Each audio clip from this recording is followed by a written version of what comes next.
Hi, welcome back to my channel.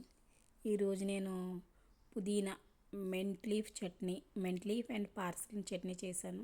చాలా అంటే చాలా బాగుంది. సో మీరు కూడా ట్రై చేయండి. సో లైక్ చేయండి, షేర్ చేయండి, సబ్స్క్రైబ్ చేయండి. ఇది అన్నంలోకైనా లేకపోతే చపాతీలోకైనా, దోశలోకి, ఇడ్లీకి కూడా తినొచ్చు.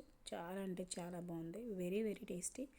సో ముందుగా ప్యాన్ పెట్టి ప్యాన్లో కొంచెం ఆయిల్ వేసి ముందుగానే నేను కట్ చేసి పెట్టుకున్నాను టూ ఆనియన్స్. సో ఆయిల్ వేడైన తర్వాత కట్ చేసుకున్న ఆనియన్స్ వేసి కొద్దిసేపు ఫ్రై చేసి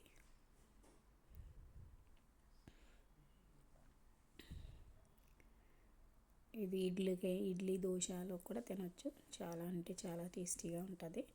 సో కొంచెం 4 పీస్ గార్లిక్ చిన్న చిన్న ముక్కలు కింద కట్ చేసి వేసుకున్నాను. బాగా బ్రౌన్ చేయవసరద్దు, కొంచెం లైట్ బ్రౌన్ అయితే చాలు. తర్వాత కొంచెం జీలకర్ర, హాఫ్ స్పూన్ జీలకర్ర.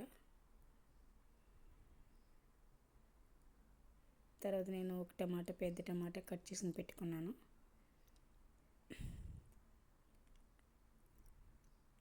టమాటా కూడా వేసాను. టమాటా వేసేయాలి, చిన్న చిన్న ముక్కలు కట్ చేశాను.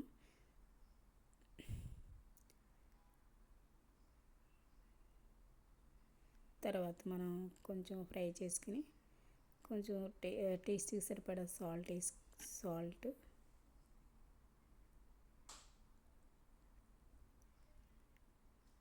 నేను తక్కువ ఆయిల్తోనే చేస్తున్నాను, ఎందుకంటే చాలా హెల్తీ అండ్ చాలా అది బరువు తగ్గడానికి కూడా ఉపయోగపడుతుంది. But healthy food. కొంచెం ఎండుమిరపకాయలు, ఎందుకంటే పుదీనా చాలా మంచిది.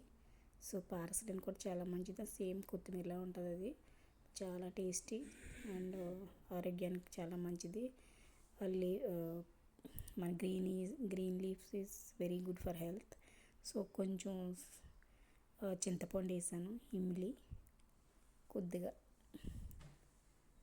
సో అవన్నీ ఫ్రై చేసిన పక్కకు తీసేసి తర్వాత కొద్దిగా ఆయిల్ వేసి నేను కొంచెం వీడియో డిఫరెంట్గా వచ్చింది. సో ముందుగా కట్ చేసుకుని మెంతులు, పుదీనా అండ్ పార్స్లీని వేసేసి కాసేపు అలా 5 minutes ఫ్రై చేశాను.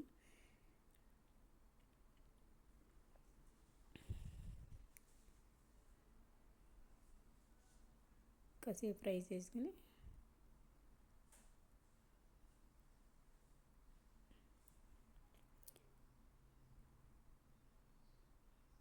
కాసేపు తర్వాత మళ్ళీ తర్వాత నేను తాలింపు ఏది పెట్టలేదు, ఆయిల్ వేసి ఏది పెట్టలేదు.